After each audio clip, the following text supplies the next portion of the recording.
When people talk about resilience, it often sounds like some giant, heroic quality, something reserved for people who've survived massive trauma or overcome unimaginable odds. But the truth is, resilience isn't just built in extreme situations. It's built quietly, consistently, in the seemingly small choices you make every single day, especially when things feel hard or uncertain. It's not about one big moment of bravery. It's about the 1,000 small decisions no one sees. When you're tired but choose to follow through anyway, you're building resilience.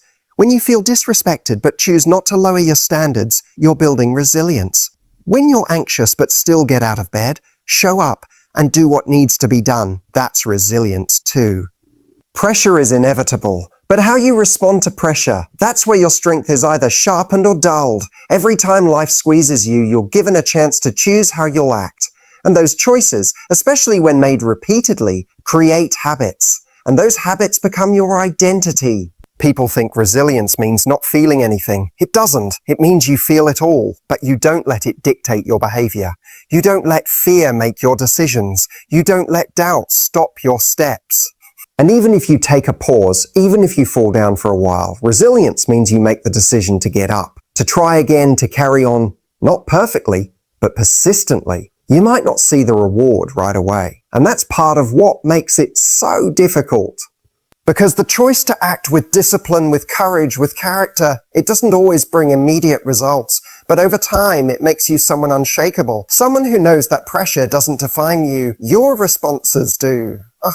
Think about it. In the middle of a stressful day, when you're tempted to snap at someone, give up on your routine, or break a promise to yourself, those are your practice grounds. That's where resilience is forged. It's easy to show up when things are going your way. It's how you act when things aren't going your way that reveals who you really are. Do you stay grounded? Do you keep your word? Do you uphold your values, even when no one's watching? Those small, repeated acts of integrity under pressure, they create a core within you that doesn't shake, even when the world does. You don't need to wait for a major life crisis to become resilient. You can start by making one strong choice today, then do it again tomorrow, and again the day after.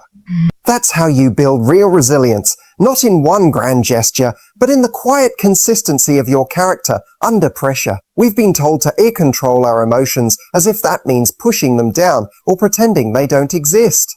We grow up hearing things like a don't cry, a get over it, or a just stay positive, as if emotional control is about ignoring what we feel until it disappears.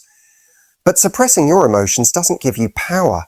It only delays the reaction, and often makes it worse when it finally surfaces. Real emotional control doesn't come from pretending. It comes from clarity. The kind of clarity that says, I know what I'm feeling, I know why I'm feeling it, and I know how to respond to it. You can't manage what you don't understand. If you don't take the time to get clear on what's really going on inside, your emotions will hijack your actions. You'll snap at the wrong person, shut down in the middle of something important, or numb yourself just to avoid facing what's actually bothering you. Clarity is the foundation of power. When you slow down and ask yourself simple but powerful questions, or what am I actually feeling right now? Or what triggered this response? Is this about the present or something from the past? You shift from being in the emotion to observing it. And when you can observe your emotion, you create space. And in that space, you can choose your response. Most people try to jump to emotional control by forcing themselves to calm down or be rational. But if you skip the step of clarity, if you don't understand what's underneath the reaction, any calm you create will be temporary, like a lid on a boiling pot. Eventually, it spills over. And here's the important part. Clarity doesn't mean analysis paralysis. It's not about overthinking or judging yourself. It's about tuning in with honesty. You don't have to explain it all. You just need to name it. Sometimes just saying to yourself, I'm feeling overwhelmed, or I feel like I'm not enough right now, is enough to stop the emotional storm from taking over your behavior. The goal isn't to eliminate emotion. Emotion is information. It's data. It's data. It tells you where your needs are, where your wounds are, and where your boundaries may have been crossed. But without clarity, that data becomes noise. And that noise leads to confusion, poor decisions, and regret. When you give yourself permission to feel, but also the tools to reflect, you become someone who isn't afraid of emotions, but someone who knows how to use them intelligently. Clarity gives you access to choice, and choice is the real power behind emotional control. So don't rush to suppress. Slow down, listen, and get clear. That's where control begins, not with force, but with understanding. A pain is a signal, not a sentence. Learn to read it, not react to it. Pain often feels like something we just want to escape. When we experience emotional pain, whether it's heartbreak, disappointment, rejection, or failure, our natural instinct is to either run from it, numb it, or lash out because of it.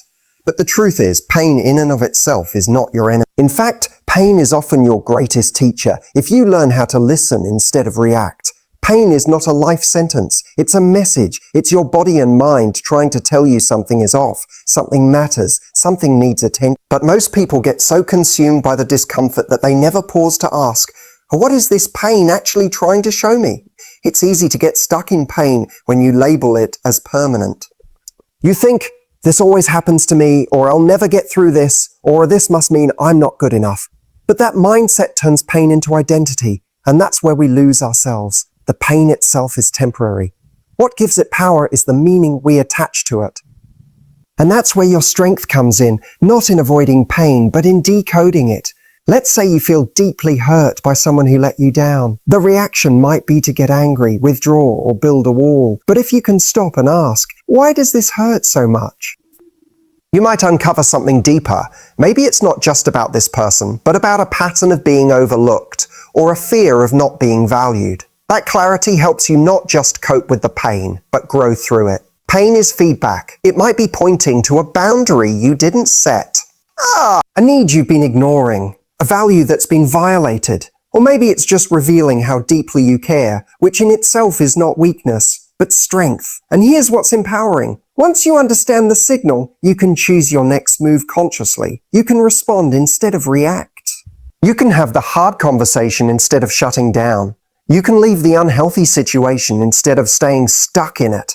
You can shift your behavior, your environment, or your mindset, not out of fear, but from a place of understanding. Reacting to pain without understanding it keeps you in cycles.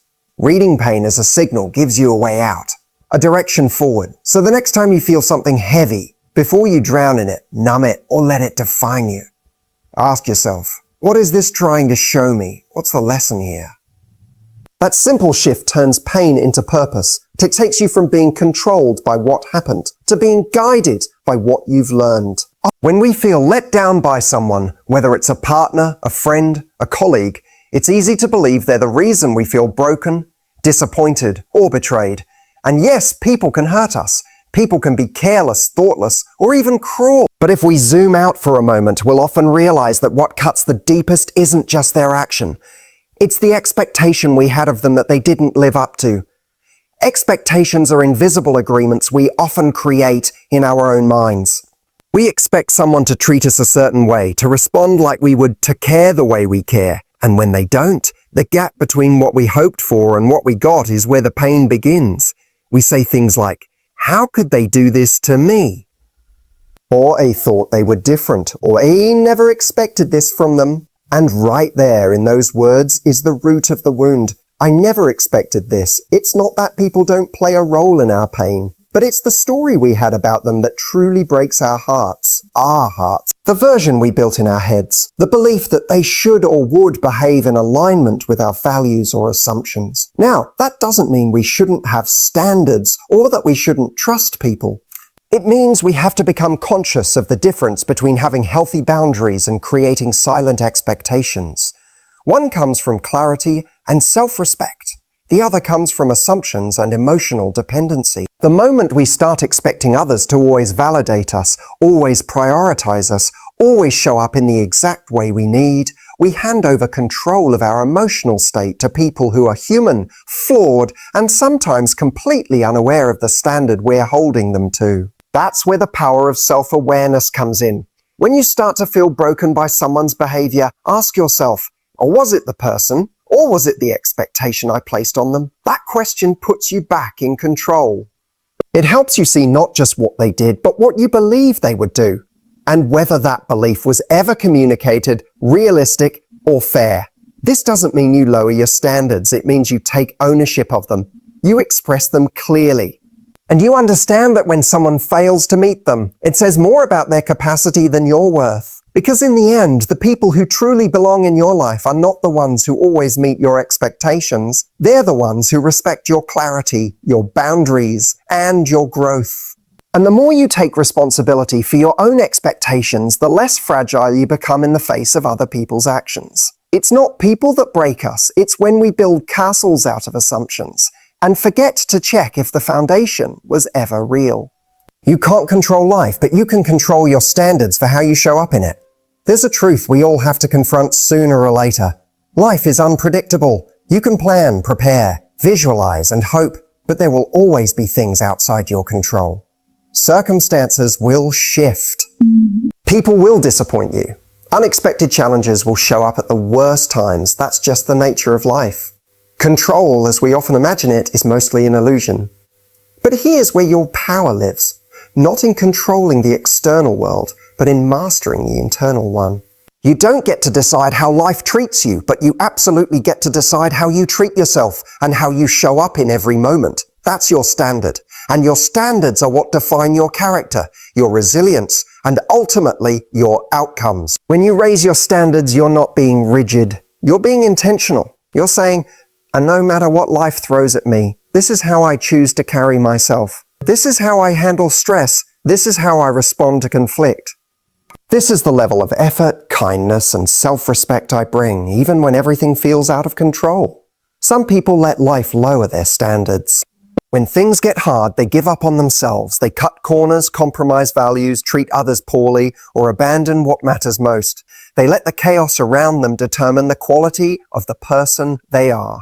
But strong people, people with emotional discipline and self-leadership, understand something different. They know that the worse life gets, the more important it is to rise into their values, not fall out of them. They know that being tired, frustrated, or afraid is never a good reason to act beneath who they are. You don't need a perfect situation to show up powerfully. You just need a clear set of personal standards and the decision to live by them, even when it's hard. And this isn't about perfection. It's about alignment. It's about waking up each day and asking yourself, who do I want to be today, regardless of how the day goes? That question gives you back your power. It grounds you when everything else feels unstable. Because even when the world feels chaotic, you can choose to be calm. When people are rude or reactive, you can choose to be composed. When outcomes are uncertain, you can still give your full effort. That's the freedom of personal standards. They become your anchor in unpredictable waters. They remind you that while you can't control every situation, you can always control how you respond, how you show up, and who you become in the process. A confidence isn't about knowing everything will go right. It's knowing you'll handle it even if it doesn't. So many people think confidence comes from certainty, knowing what's going to happen, having all the answers, or being sure everything will turn out the way they hope. But that kind of confidence is fragile. Because the moment life throws you something unexpected, and it will, that confidence crumbles. Real confidence is something much deeper. It's not about predicting the future. It's about trusting your ability to respond to it. It's the inner knowing that even if things fall apart, you won't. That even if the plan changes, you'll adapt. That even if you fail, you'll rise again. Think about it. The most grounded, powerful people you've seen, they don't walk into a room with guarantees. They walk in with presence, with composure, with a quiet sense of whatever happens, I've got me. That's real confidence. It comes from a mindset of self-trust. It's built not from avoiding failure, but from facing it and proving to yourself, again and again, that you can survive it. You can learn from it. You can bounce back stronger. Confidence grows every time you move through discomfort and come out the other side. It grows when you take the risk, have the hard conversation, say yes to something that scares you, or say no to something that doesn't serve you. It grows when you do things afraid, not because you're certain they'll go perfectly, but because you believe in your resilience if they don't. You don't need to wait until you feel 100% ready to act. You'll be waiting forever. What you need is the willingness to step forward even when your voice shakes, even when the path isn't clear, even when the outcome isn't guaranteed. Because every time you show up in uncertainty and still choose to try, that's when you build evidence. And that evidence becomes your confidence. Not because you control the result, but because you know you won't abandon yourself no matter what happens. Confidence isn't loud. It's not bravado. It's not pretending you've got it all together. In fact, some of the most confident people are the ones who are honest about their doubts but act anyway. Because their confidence isn't based on perfection. It's based on consistency and courage. So the next time you're faced with something uncertain, remind yourself, I don't have to know exactly how this will unfold. I just need to know I can handle whatever comes. That's real confidence. The kind that doesn't wait for permission. The kind that walks into life knowing that, no matter what, you are your own safety net. Any people confuse boundaries with emotional shutdown.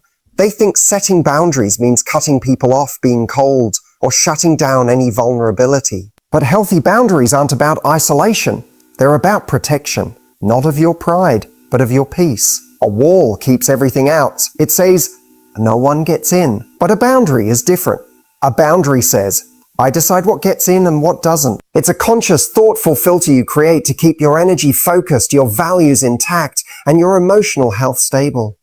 When you don't set boundaries, your life becomes noisy. You absorb other people's problems, tolerate mistreatment, overextend yourself, and constantly feel drained. You might think you're being kind or keeping the peace, but in reality, you're abandoning yourself. And over time, that leads to resentment, burnout, and bitterness. Boundaries are an act of clarity.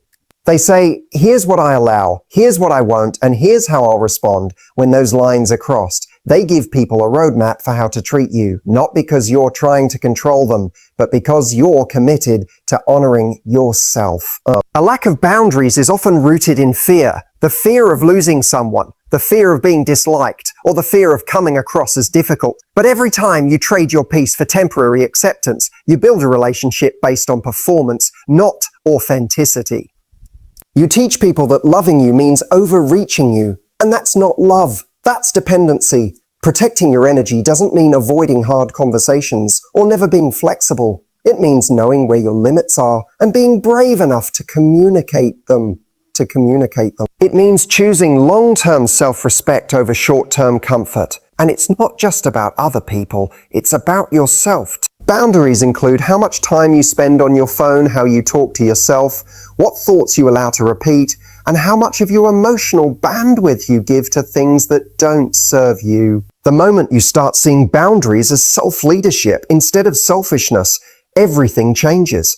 You stop waiting for others to save you from discomfort. You stop blaming people for what you continue to allow. And you start showing up in relationships with more presence because you're no longer exhausted from constantly overreaching your own limits. You don't need to explain every boundary. You just need to honor it with consistency, with kindness, and with the quiet confidence that says, I don't need to defend my peace. I just need to live in alignment with it. Boundaries aren't about keeping love out. They're about making sure the love you let in is healthy, respectful, and real. And that starts with how well you respect yourself. There's a dangerous myth in our culture that strength means always being okay, always having it together, and never cracking under pressure. But true mental toughness has nothing to do with pretending you're invincible. In fact, it's the exact opposite. It's about being honest with yourself when things feel heavy and still choosing to rise. Everyone has weak moments. The difference between people who stay stuck and people who grow through adversity isn't that one group avoids weakness. It's that one group learns to lead themselves through it. Mental toughness is the choice you make in the middle of emotional chaos. It's what you do when you feel like quitting, when you feel defeated, when your motivation is gone and your heart is tired. It's the voice that says, this is hard, this hurts, but I will not let this moment define who I am. And here's the key. That voice doesn't have to shout. Sometimes it's a whisper. Sometimes it's just the decision to get out of bed, make the call, show up to the meeting, or say, I need help. Mental toughness isn't loud. It's consistent. It's the quiet discipline of not letting your lowest moments drag you into self-destruction. Weakness isn't a flaw. It's part of being human. And the strongest people are the ones who've learned how to sit with their weakness without shame. They don't deny it or hide it. They acknowledge it, but they don't surrender to it. When you're mentally tough, you stop making decisions based on temporary emotion. You stop needing every situation to be fair or easy. Instead, you start asking yourself powerful questions. Who do I want to be right now, even if this sucks? How would the strongest version of me respond? Or what does this challenge give me an opportunity to practice? Because that's the secret. Every tough moment gives you a chance to train your character, to build resilience like a muscle. Every time you keep going, when it would be easier to give up, you're shaping the person you're becoming. You don't need to be fearless to be strong. Alayu. You just need to be committed. Committed to growth, to your values, to the version of you that's waiting on the other side of this pain. Mental toughness isn't about being untouched by difficulty. It's about choosing how you respond to it. And sometimes the strongest thing you can do is simply keep showing up with integrity, with effort, and with the belief that your lowest moment is not the end of your story. In the midst of challenges and hardships, it's easy to get caught up in what we don't have. The losses, the setbacks, the frustrations. Our minds naturally drift toward scarcity, toward what feels incomplete or unfair. This is a very human experience, but it's also one that can keep us stuck, overwhelmed, and emotionally drained. Gratitude is the tool that helps you break free from that trap. When you practice gratitude, you consciously redirect your attention from lack to abundance. It doesn't mean ignoring your problems or pretending everything is perfect. Instead, it means actively choosing to notice and appreciate what is working, what is good, and what you do have. This shift in focus is powerful because it changes your internal state. When you look at your life through the lens of gratitude, your brain releases chemicals like dopamine and serotonin. The feel-good neurotransmitters. These don't just make you feel better emotionally. They also improve your resilience, boost your immune system, and help you think more clearly. But gratitude is more than a feel-good exercise. It's a mindset that opens your eyes to possibility. When you're grateful for what's present, you start to see potential in situations you might have otherwise written off as failures or dead ends. Instead of dwelling on what's missing, you begin to ask, given what I have, what can I do next? This proactive mindset creates momentum even in difficult times. Gratitude also rewires your perspective on setbacks. Rather than seeing challenges as punishments or signs of failure, you can start to view them as opportunities to learn and grow. You appreciate the strength it takes to overcome adversity, the lessons that hardship teaches you, and the progress you've made, even if it's small. And gratitude is contagious. When you express appreciation to others, it strengthens relationships, builds trust, and fosters a supportive environment. People are naturally drawn to those who can see and acknowledge the good in the world around them. You don't have to wait for a major breakthrough to practice gratitude. It's in the little things, the morning sunlight, a kind word, the breath in your lungs, the people who care about you, or the small wins that often go unnoticed. Building a daily gratitude habit rewires your brain over time. It trains you to seek out the positives and creates a foundation of emotional strength that can carry you through any storm. Because when you focus on what's possible instead of what's missing, you unlock creative solutions, new paths, and deeper joy. When you practice self-compassion, you create a safe emotional space to heal and grow. You give yourself permission to feel pain without shame. You acknowledge that struggling doesn't make you a failure. It makes you human. This mindset change is powerful because resilience isn't about ignoring your feelings or pushing through at any cost. It's about navigating pain with care so that you don't break under pressure. When you're kind to yourself, you reduce the internal resistance and fear that often hold you back from moving forward. Self-compassion also helps you develop realistic expectations. It reminds you that it's okay to need rest, to ask for help, and to take time to recover. It shifts your focus from I have to be perfect to I'm doing my best and that's enough. This doesn't mean avoiding responsibility or making excuses. It means balancing accountability with encouragement. No. You hold yourself to high standards, but you don't beat yourself up when things don't go perfectly. Instead, you use setbacks as opportunities for gentle reflection and renewed effort. When you learn to treat yourself with kindness, you build a foundation of emotional strength that makes it easier to face challenges. You become less reactive to stress because you're not battling yourself on top of everything else. You build a sense of inner safety that empowers you to take risks, learn from mistakes, and keep going. Imagine how different life feels when your inner voice becomes your ally instead of your critic. When you speak to yourself like a friend cheering you on, even in your hardest moments, you unlock a new level of resilience.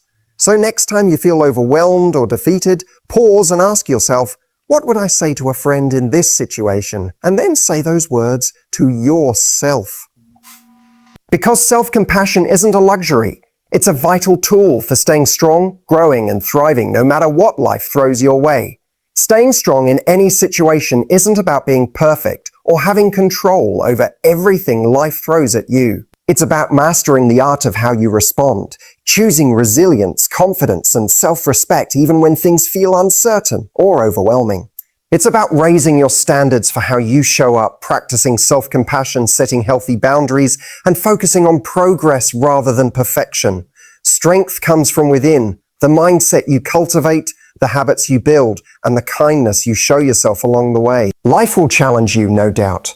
But when you commit to these principles, you transform every setback into an opportunity for growth and every struggle into a stepping stone toward becoming the strongest, most authentic version of yourself. Remember, true strength isn't the absence of weakness. It's the courage to keep going, to keep learning, and to keep believing in your ability to handle whatever comes next. When you live by that truth, no situation can break you. Instead, you become unstoppable.